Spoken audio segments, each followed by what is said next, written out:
Penantian selama 10 tahun untuk undang-undang pornografi tidak juga berakhir 23 September. RUU pornografi yang sempat diperkirakan akan disahkan 23 September lalu ternyata salah.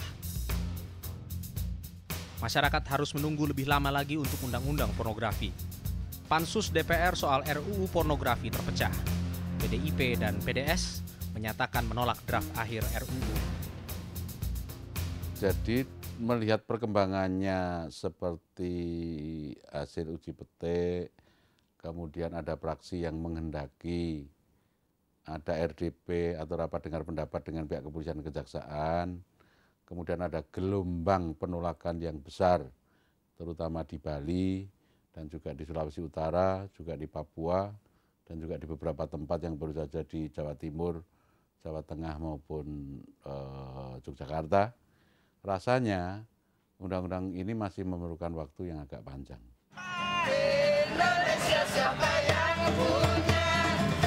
Sehari sebelum tanggal 23 September, sejumlah unjuk rasa digelar di beberapa daerah.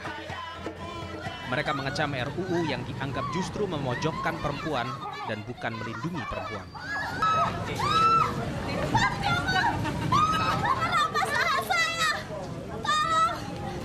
Namun, dorongan untuk mensahkan RUU sesegera mungkin juga kuat.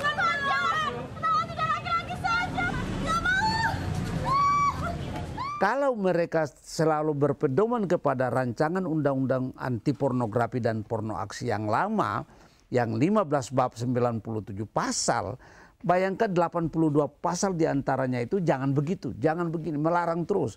Tapi undang-undang ini tolong dibaca baik-baik aja dulu lah, apalagi dengan tetap disahkan.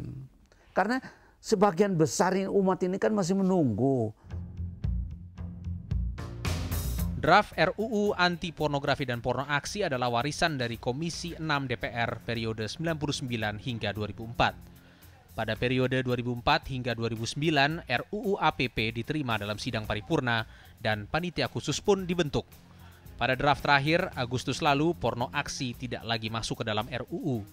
Namanya pun diubah menjadi RUU pornografi.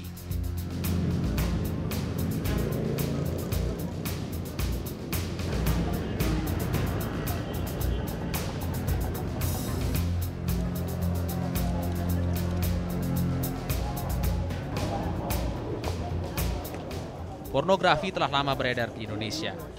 Peredarannya tersembunyi selama bertahun-tahun dari mulut ke mulut di bawah tangan.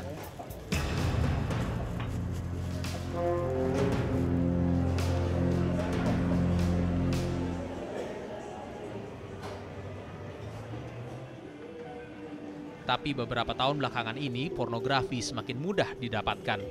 Berkat teknologi internet dan handphone, baik materi pornografi dari luar negeri maupun lokal, sangat mudah didapat. Peminat pornografi di Indonesia cukup besar. Indonesia menduduki peringkat 7 dalam jumlah pencarian kata seks di internet. Artinya orang Indonesia adalah negara ke-7 terbanyak yang mencari materi pornografi di internet. Dan sekali lagi peredarannya lewat forum-forum di komunitas-komunitas dewasa di Indonesia gitu ya. Jadi disebarkan ini ada gambar atau video baru nih orang Indonesia dan seterusnya. Terus kemudian ada juga yang memang diambil untuk koleksi pribadi gitu ya. Jadi ada 2 orang pacaran gitu ya, terus kemudian melakukan hubungan seperti itu, terus kemudian diambil disengaja gitu ya. Dan kenapa ini sering bocor gitu ya? Karena pencurian handphone juga sering, atau ketika kita misalkan ada satu gambar atau kita misalkan handphone kita rusak gitu ya, terus kemudian kita letakkan di tukang servis dan dia akan melihat isinya apa, dan itu yang menggandakan dia. Ini kelihatan. Aduh. Nggak jadi. Ini udah di TV ada.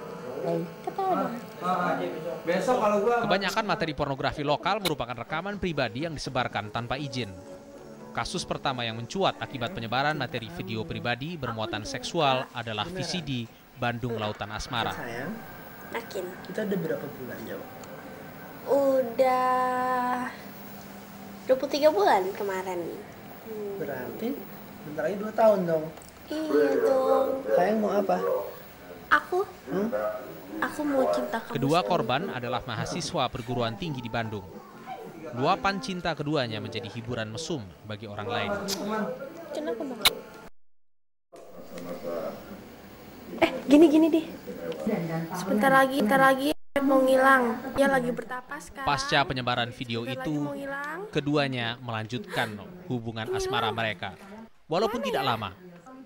Karena sang perempuan kemudian melanjutkan kuliahnya di New Zealand sebelum pindah ke Australia. Nggak jadi ah. Kenapa bang? Astro Awani telah menghubungi sang perempuan untuk dimintai keterangan, namun ia hanya bersedia dikutip soal pendapatnya tentang RUU pornografi. Ia menganggap undang-undang pornografi sudah jauh terlambat untuk dirinya. Bagi organisasi pembela hak perempuan, undang-undang pornografi cenderung mengkriminalkan perempuan dibanding melindungi perempuan. Merasa untuk mengatur pornografi, silahkan atur pornografi gitu. Jangan jadikan perempuan sebagai alasan untuk mengatur pornografi ini, karena apalagi jika rancangan undang-undang yang muncul atas nama pornografi ini justru mengancam perempuan. Salah satu pasal yang dianggap mengkriminalisasi perempuan adalah pasal 8. Pasal itu melarang siapapun dengan sengaja menjadi objek atau model materi bermuatan pornografi. Sanksi pidana untuk itu maksimal hukuman penjara selama 12 tahun. Pelaku juga diharuskan membayar denda sebesar 6 miliar rupiah. Pengaturan ini masih menjadikan perempuan yang melakukan yang difoto misalnya atau yang berada dalam sebuah pertunjukan yang cara gerak tubuhnya dianggap dapat gitu memunculkan hasrat seksual seseorang gitu. Dia yang dipersalahkan. Dia yang kemudian nanti harus ditindak secara hukum yang sanksinya bisa sanksi penjara dan sanksi denda yang sangat besar.